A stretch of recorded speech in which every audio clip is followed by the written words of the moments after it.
Today I have came up with the continuing chapter, that is chapter 1, and till now we have covered up the theoretical aspect of the chapters as such. What is partnership, what are its nature, what is partnership deed, what are the contents of the partnership deed, and what are the conditions that we use when there is no partnership deed or there is absence of partnership deed, and what is profit and loss appropriation account we have discussed till theoretical aspect. In this particular video we'll be continuing how to calculate interest on capital or interest on drawings. It is quite important to calculate these things, or we should be having a good grip on that so that we can have good score in the examination.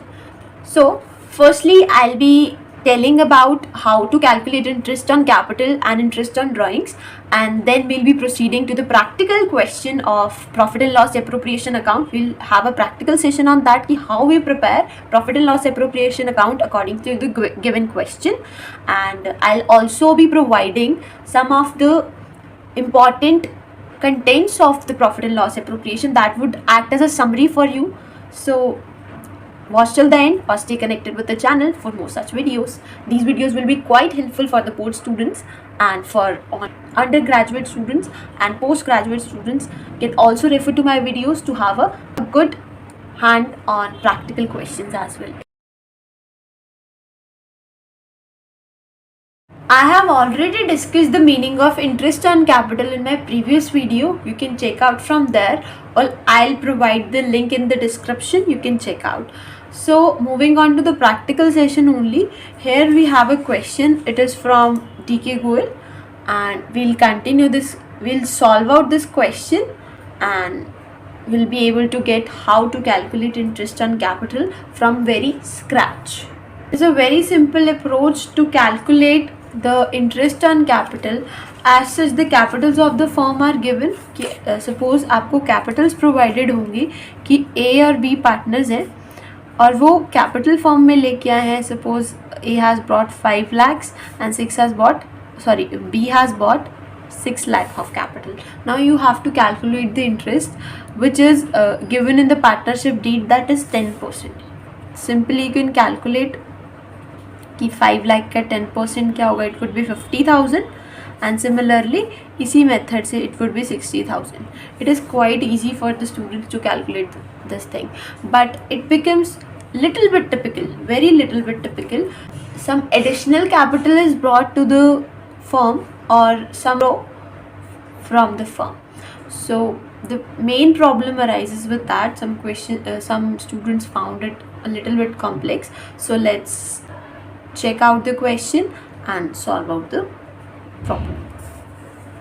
So in this question it has been given that कि A और B दो partners हैं, उनकी capitals given है on the very first date of 2015, and these are the capitals of A and B, and it has been said that कि उन लोगों ने कुछ further capitals भी introduce किए हैं, that is 50,000 and 40,000, and after that it has also been mentioned that A ने capital को withdraw भी किया है, निकाला भी है, and the amount of interest allowed is also given on capitals.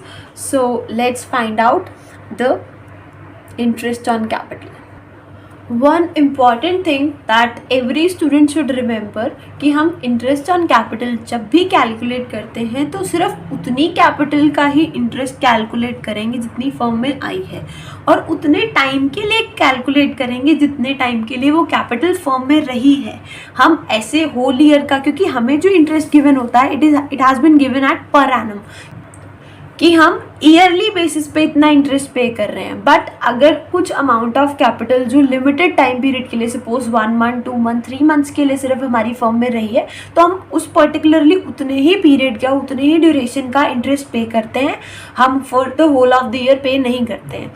So without wasting time let's get started. So in the question it has been given that A and B are partners और उनकी capitals given है. तो firstly will be writing out कि what are the Capitals.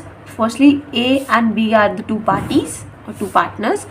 A की जो capital दे रखी है वो 1 अप्रैल को 2015 की, it has been given that it is 4 lakh, और वेयर एज B की कैपिटल सेम डेट को 3 lakhs given. Then it has been said that कि 1 अगस्त सेम ईयर को 1 अगस्त को उन्होंने क्या किया, they had introduced further Capitals of 50,000। इस तरह के क्वेश्चंस को सॉल्व आउट करने के लिए भी हम लोग कैलकुलेशन ही थोड़ी डिफरेंट तरीके से करते हैं। तो I will show the interest on capital for A with a different calculation and for B with another calculation. So whatever is easy for you, you can opt that. Both are very easy according to me. You can opt any of the thing. It depends upon you which is the best suited for you. Question में क्या बोला कि 1 अगस्त को दोबारा से capital introduce की गई। ए ने 50,000 इंट्रोड्यूस की और बी ने 40,000 इंट्रोड्यूस की। तो हम अगर लॉजिकली सोचें तो जो 4 लाख कैपिटल थी वो फर्म में अगर उसका 6% इंटरेस्ट था तो 4 लाख की 4 लाख ही कैपिटल कब तक रही, कौन कौन से मंथ्स में वो कैपिटल रही। अगर हम लॉजिकली चेकआउट करें तो जो ये 4 लाख की कैपिटल थी वो अप्रैल की कंप्लीट मंथ हमारी फर्म में रही, मई की कंप्लीट मंथ हमारे फर्म रही, जून एंड जुलाई, ओनली 4 मंथ्स जो है ए की कैपिटल 4 लाख थी। उसके बाद वो कैपिटल में कुछ ना कुछ चेंज आया, बढ़ी या कम हुई, विल सी फर्दर। तो till these 4 months we'll calculate the interest on capital for 6% only। तो हम जो इंटरेस्ट ऑन कैपिटल कैलकुलेट करेंगे वो इन 4 मंथ्स के लिए कैलकुलेट करेंगे। तो इट्स 4/12 मंथ्स, राइट। सो अगर हम इसको सॉल्व आउट करते हैं तो we get the value that is 8,000 इस प्रॉपर को सॉल्व आउट करने के बाद। Let's get back to the question and it has been given that on 1st August 2015 they introduced further capitals of 50 and 40,000। so हम सबसे पहले एक ही कैपिटल कैलकुलेट करते हैं, इंटरेस्ट ऑन कैपिटल। तो उन्होंने बोला 1 अगस्त को सेम ईयर हमारी जो कैपिटल है उन्होंने 50,000 और इंट्रोड्यूस कर दी। तो ऑटोमेटिकली हमारी कैपिटल कितनी बन गई, 4 लाख ऑलरेडी थी, उसमें 50,000 प्लस हो गए तो इट हैड बिकम 4,50,000। इसमें 50,000 हमने ऐड कर लिए। तो अब हमारी कैपिटल 4,50,000 बनी जिसपे हम इंटरेस्ट निकालेंगे 6% से। Now we get back to the question and check out कि हमने और कोई एडिशन कैपिटल आई हो या वो रिमेनिंग ईयर सेम रही है। तो आगे हमें कहीं पे भी डाटा में ए के बारे में कोई भी इंफॉर्मेशन नहीं दी हुई, यहाँ पे बी के बारे में इंफॉर्मेशन है तो वो हम बी के केस में पढ़ेंगे। सो अब 4 मंथ्स तो ऑलरेडी निकल गए, तो अगस्त, सितंबर, अक्टूबर, नवंबर, दिसंबर, रिमेनिंग 8 मंथ्स के लिए हमारी जो कैपिटल है वो सेम रही, न्यूट्रल रही, चेंज नहीं हुई। तो हम इस पे जो इंटरेस्ट ऑन कैपिटल है वो 8 मंथ्स के लिए कैलकुलेट करेंगे जिसकी वैल्यू आएगी 18,000। तो अब हमारा interest on capital for the starting 4 months is 8,000 and remaining 8 months is 18,000। तो हमारा जो टोटल इंटरेस्ट ऑन कैपिटल है वो हम इसे ज्वाइन कर देंगे, ऐड कर देंगे, तो जो हमारे पास सॉल्यूशन आएगा दैट वुड बी 26,000। तो ये जो है ए का इंटरेस्ट ऑन कैपिटल है जो फर्म ए को पे करेगी उसकी कैपिटल पे। Now let's find out the interest on capital for B. Will have a different approach. आप दोनों में से कोई भी सिलेक्ट कर सकते हो। आप जब भी क्वेश्चन करो तो दोनों पार्टनर्स के लिए अलग अलग अप्रोच भी यूज़ कर सकते हो। Whichever is comfortable to you can use that. So B की जो ऑलरेडी कैपिटल दे रखी है 1 अप्रैल से उसकी कैपिटल दे रखी है दैट इज़ 3 lakhs। मतलब हम इसमें क्या करते हैं, हम अपनी बी की कैपिटल को जो आई या गई उसको उन्होंने 3 बार बताया हुआ है कि फर्स्ट स्टार्टिंग कैपिटल बताई हुई है, देन जो उसने नई इंट्रोड्यूस की वो बताई हुई है, और देन उसने कितनी कैपिटल विड्रॉ की वो भी शो की हुई है। तो हम इन तीनों का यूज़ करेंगे, लेकिन अलग अलग स्लैब्स में इनको हमने अलग अलग डिवाइड कर दिया और तब हम इसको सॉल्व आउट करते हैं। तो अब उन्होंने बोला कि 3 lakhs पे इंटरेस्ट उन्होंने बोला है। अब ये 3 लाख तो सारा साल ही रहा है, तो हम इस पे अगर 6% पर एनम के हिसाब से इंटरेस्ट कैलकुलेट कर रहे हैं तो इट वुड बी 18,000। सिंपल। अब ये क्वेश्चन हम यहाँ छोड़ देते हैं। हमने वहाँ उस केस में 4 मंथ्स का कैलकुलेट किया था, हमने ये पूरे ईयर का कैलकुलेट कर दिया। अब हमारे को बताया गया है कि ये जो 40,000 है ये 1 अगस्त को इंट्रोड्यूस किया गया। तो अगेन हम इस 40,000 पे भी इंटरेस्ट ऑन कैपिटल कैलकुलेट करेंगे, बट अब कंप्लीट ईयर के लिए नहीं करेंगे, उस दिन से कैलकुलेट करेंगे जिस दिन से वो कैपिटल जो हमारी फर्म में आई है। तो वो अगस्त से आई है, तो रिमेनिंग 8 मंथ्स की अमाउंट कैलकुलेट की जाएगी। तो ये अमाउंट ऑलमोस्ट हमारे पास आ रही है, इट इज़ 1600। ये 1600 हमारे पास अमाउंट आ रही है। एंड देन हमें क्वेश्चन में बोला गया है कि बी ने जो है 15,000 विड्रॉ किए हैं अपनी कैपिटल से ऑन 1 मार्च। तो अब ये तो नेगेटिव में है, माइनस हुआ है, विड्रॉ किया है, तो हमें इंटरेस्ट में से ऑब्वियसली इसको भी कैलकुलेट करना पड़ेगा। तो ये 15,000 पे पहले हम इंटरेस्ट कैलकुलेट करते हैं फॉर 1 मंथ, कि जितना हमें लेस करना है। 1 महीना पहले ही तो निकाला गया, इसीलिए 1/12 किया है, क्योंकि हम उसे माइनस करने वाले हैं। अगर हमें इसको माइनस नहीं करना होता तो हम ऑलरेडी इस अमाउंट में से माइनस करके उसकी इंटरेस्ट निकालते, थोड़ा सा कॉम्प्लेक्स भी हो जाता। ये थोड़ा सा इस केस में ईजी पड़ रहा है।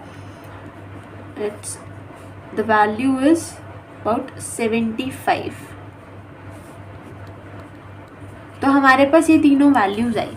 अब ये हमारे पास प्लस की वैल्यू, फॉर्म में पैसा आया था, यहाँ भी पैसा आया था, लेकिन ये केस से पैसा हमारा बाहर जा रहा है। तो वील सॉल्व आउट, हम interest on capital total calculate करेंगे जैसे हमने प्रीवियस मेथड में किया है। तो इसका टोटल हमारे पास 19,600 आ रहा है, और जिसमें से हम अपने 75 यानी इस वाले इंटरेस्ट को माइनस करेंगे, क्योंकि ये 15,000 जो है विड्रॉ कर लिए गए हैं, विड्रॉ कर लिए तो इंटरेस्ट क्यों मिलेगा। तो ये हम अगर लेस करते हैं तो we gate 525 which is our interest on capital.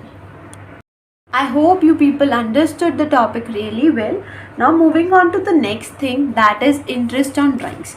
तो अब जैसे हम interest on drawings, जैसे interest on कैपिटल कैलकुलेट करते हैं, वैसे ही इंटरेस्ट ऑन ड्राइंग्स भी कैलकुलेट की जाती है। इंटरेस्ट ऑन कैपिटल फर्म पे करता है, इंटरेस्ट ऑन ड्राइंग्स पार्टनर्स को पे करनी पड़ती है फर्म के लिए। तो अब इनकी जो कैलकुलेशन है वो 2 बेसिस में डिवाइडेड है। एक केस कि जब आपको प्रोवाइड होगा कि आपका विड्रॉल टाइमिंग क्या है, आपको डेट बताई जाए, जब आपको डेट बताई जाएगी किस डेट पे आपको ड्राइंग्स विड्रॉ, आपने पैसा विड्रॉ किया है, मनी विड्रॉ की है, उस केस में। और जब आपको ये जो डेट है ये स्पेसिफाई नहीं की जाए, कि suppose it has not been said कि आपने मंथ की स्टार्टिंग में विड्रॉ किया है, एंडिंग में विड्रॉ किया है, middle of the month withdraw किया है, तो you will go for this वाला मेथड।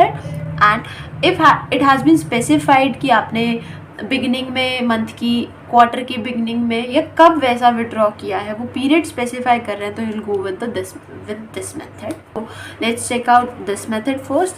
तो जो भी आपकी अमाउंट ऑफ ड्राइंग्स होंगी, जितनी भी ड्राइंग्स होंगी, उस पर जितना भी आपका रेट परसेंटेज लगेगा इंटू 1/2 या 6/12, मतलब आप यहाँ पे interest on drawings half yearly charge करोगे, फुल ईयरली चार्ज नहीं करोगे।